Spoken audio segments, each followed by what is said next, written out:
ఎత్తుకు పై ఎత్తు చందమామ కథ. ఒక ఊళ్ళో ఒక చిన్న జమీందారు ఉండేవాడు. ఆయన చాలా మంచివాడు. ఆయనకు ఒక్కడే కొడుకు. ఆ కొడుకును జమీందారు ఎంతో ముద్దుగా పెంచి పెద్దవాణ్ణి చేశాడు. కానీ వాడు అన్ని రకాల చెడు అలవాట్లు నేర్చుకుని డబ్బును మంచినీళ్ళలాగా ఖర్చు చేయసాగాడు. ఒకసారి జమీందారు కొడుకు పొరుగున ఉన్న ఊరికి వెళ్ళి అక్కడ తన వద్ద ఉన్న డబ్బంతా ఖర్చు చేసుకున్నాడు. అందుచేత వాడు ఆ ఊళ్ళోని ఒక వడ్డీ వ్యాపారి వద్దకు వెళ్ళి 500 రూపాయలు కావాలని, ఇంటికి వెళ్ళగానే వడ్డీతో సహా బాకీ డబ్బు పంపేస్తానని అన్నాడు. ఆ వడ్డీ వ్యాపారికి జమీందారు బాగా తెలిసి ఉండడం చేత అప్పు ఇయ్యడానికి నిశ్చయించుకుని, బాబు, ఏదైనా తాకట్టు పెట్టుకోకుండా అప్పు ఇయ్యరాదని నాకు నియమం ఉన్నది. మీ వస్తువు ఏదైనా నా వద్ద ఉంచి డబ్బు తీసుకువెళ్ళండి అన్నాడు. జమీందారు కొడుకు కొంచెం ఆలోచించి, అయ్యా, ప్రస్తుతం నా వద్ద కైజారు మాత్రమే ఉన్నది. దాన్ని మీ వద్ద ఉంచుకుని డబ్బు ఇయ్యండి అన్నాడు. వడ్డీ వ్యాపారి ఆ కైజారును తీసుకుని అతనికి 500 ఇచ్చేశాడు. 1 సంవత్సరం గడిచింది. జమీందారు చచ్చిపోయాడు. జమీందారు కొడుక్కు పెత్తనం వచ్చింది. అతను పొరుగురు వడ్డీ వ్యాపారి బాకీ తీర్చలేదు.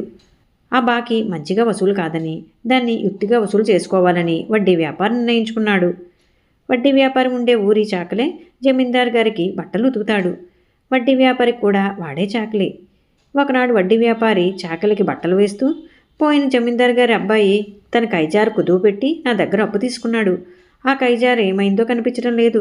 రేపు డబ్బు తీసుకువచ్చి కైజారు తెమ్మంటే ఏం చెయ్యాలో నాకు తెలియకుండా ఉంది అన్నాడు.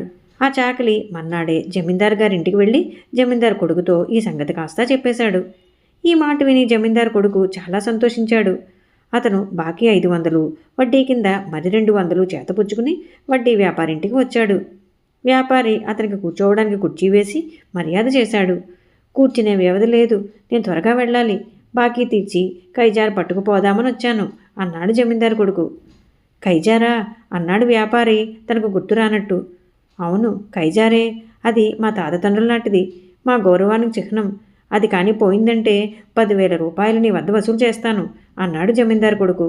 వ్యాపారి నెమ్మదిగా, చూస్తానుండండి, మొన్న ఈ మధ్య వెతికితే కనిపించలేదు. అది పారేస్తే దాన్ని ఖరీదు ఇచ్చుకోక తప్పుతుందా? ఏది మీరు తెచ్చిన డబ్బు అన్నాడు. జమీందారు కొడుకు 700 ఎంచి వ్యాపారి చేతికి ఇచ్చాడు.